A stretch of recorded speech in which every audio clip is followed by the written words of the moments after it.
हैं या जॉब करते हैं तो कितना मुश्किल होता है पैसा हाथ में आना, लेकिन हॉस्पिटल में वही मुश्किल से कमाया हुआ पैसा हाथ से बालू की तरह निकल जाता है। फिर भी हम सभी अस्पताल में जितना पैसा मांगा जाता है खर्च करते हैं। अगर किसी के पास पैसा नहीं होता तो वो उधार लेता है, लेकिन इलाज तो करवाता ही है। अस्पताल में पहले दिन ही सबसे ज़्यादा टेस्ट होते हैं, कुछ सर्जिकल आइटम्स भी खरीदे जाते हैं, इसी दिन सबसे ज़्यादा दवाइयाँ लिखी जाती हैं। हॉस्पिटल में कुछ पैसा एडवांस के तौर पर भी जमा किया जाता है। हमने भी वही सब किया, हमें भी दवाइयाँ लाने के लिए कहा गया।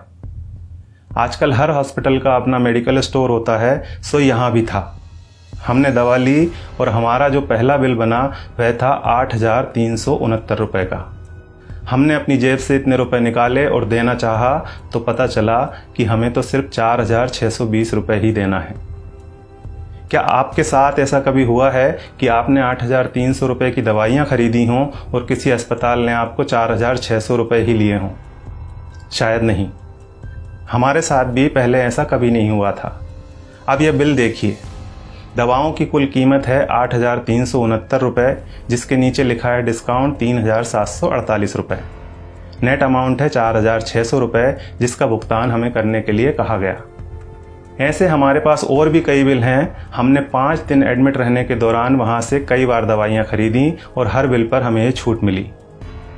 सबसे बड़ी बात यह थी कि ये डिस्काउंट हमें मांगने पर नहीं मिला था, ये बिना मांगे हमारे बिना आग्रह किए पूरे सम्मान के साथ हमें दिया गया था, क्योंकि ये डिस्काउंट वहाँ उनके बिलिंग सॉफ्टवेयर में ही फीड कर दिया गया है। और आप यह जानकर हैरान होंगे कि डिस्काउंट का प्रतिशत 2, 4 या 10% नहीं है, यह बहुत ज़्यादा है।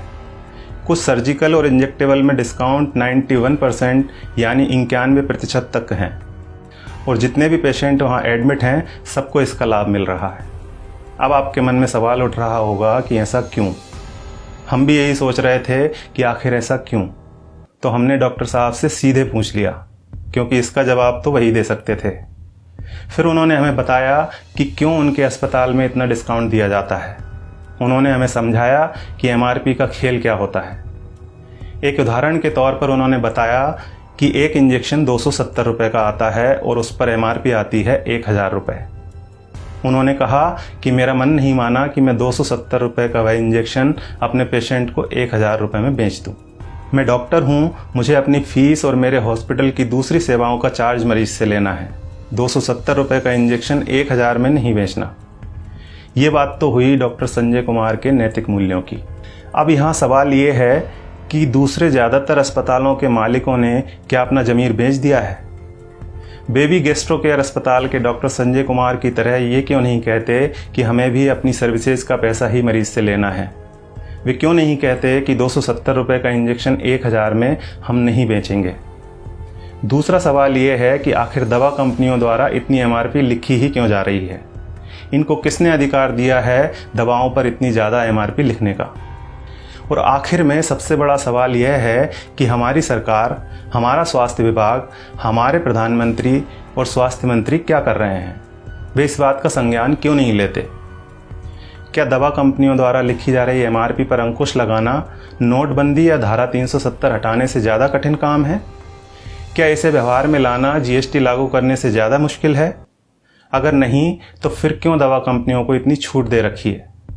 उन्हें इस बात को संज्ञान में लेना ही चाहिए और जल्दी से जल्दी MRP पर अंकुश लगाना चाहिए। जब तक ऐसा नहीं होता है तब तक आपको और हमें अपनी आवाज़ उठानी ही पड़ेगी, और ये इतना मुश्किल भी नहीं है। हम सबको बस इतना करना है कि अगर 270 रुपये का इंजेक्शन हमें 1,000 रुपये में दिया जा रहा है तो हमें कहना है भैया 300 लगा लो, चलो भैया 400 ले लेना। इसके साथ ही एक काम और करना है, और वो ये है कि इस वीडियो को ज़्यादा से ज़्यादा शेयर करना है। धन्यवाद।